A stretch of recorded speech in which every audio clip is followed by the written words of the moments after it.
This is a passage from one of your articles recently. The vote on Brett Kavanaugh won't solve America's deeper Supreme Court problems.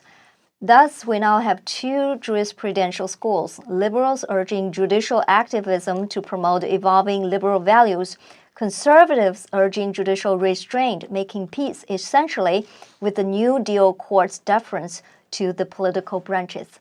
This is very interesting. Are you saying that neither party in today's America has stayed faithful to the Constitution?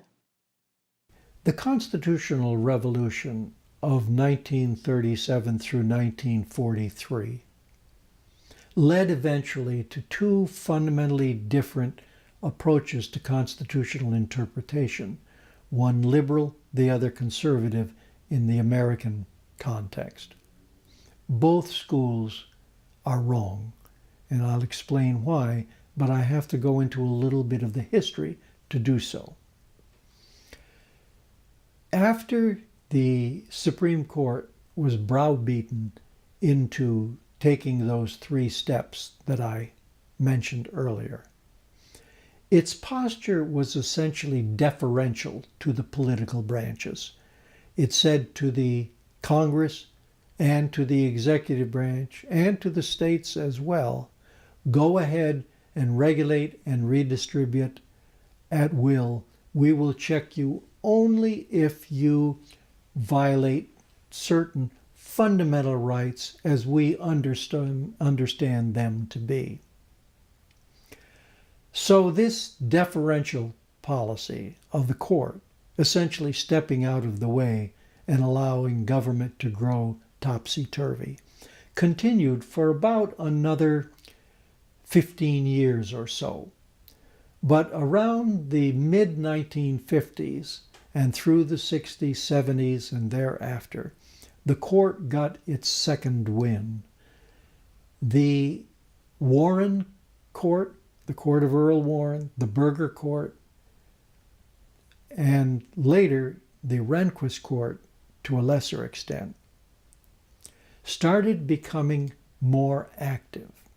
By that I mean that the Warren Court, in an effort to address the civil rights movement, which had been growing for some years, in 1994 handed down the Brown v. Board of Education decision, which overturned the 1896 decision of Plessy v. Ferguson, which gave us the separate but equal doctrine.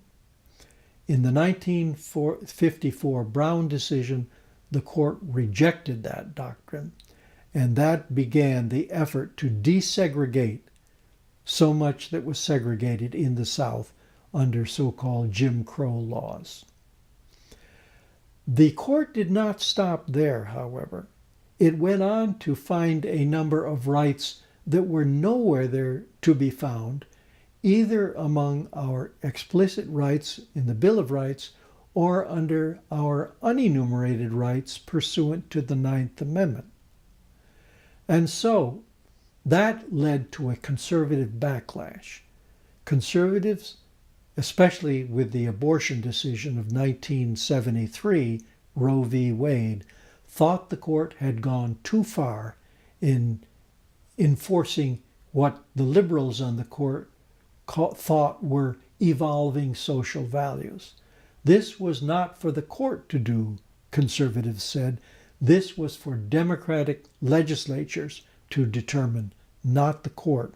The court they saw as being composed of judges who were invoking their own social values and imposing upon majorities at the state and federal level.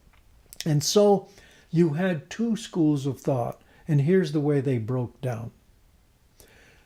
I'll divide it between powers and rights.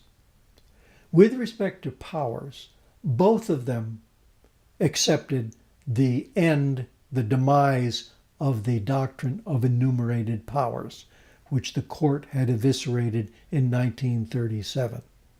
Conservatives, because they thought it a lost cause. Liberals, because they liked government with all this expanded power. Where the two schools differed was on the rights side. The liberals were enforcing rights episodically. The liberals on the court were enforcing rights episodically, namely finding rights that were nowhere there to be found, while ignoring or disparaging rights like property rights, contract rights, economic liberty that were plainly there to be protected under the Constitution. By contrast, fearing that kind of liberal judicial activism, conservatives on the court urged the court to enforce rights that were only those rights that were expressly in the Constitution, thereby ignoring the rights that were meant to be protected under the Ninth Amendment, which reads, "The enumeration in the Constitution of certain rights shall not be construed to deny or disparage others retained by the people." Notice, retained by the people.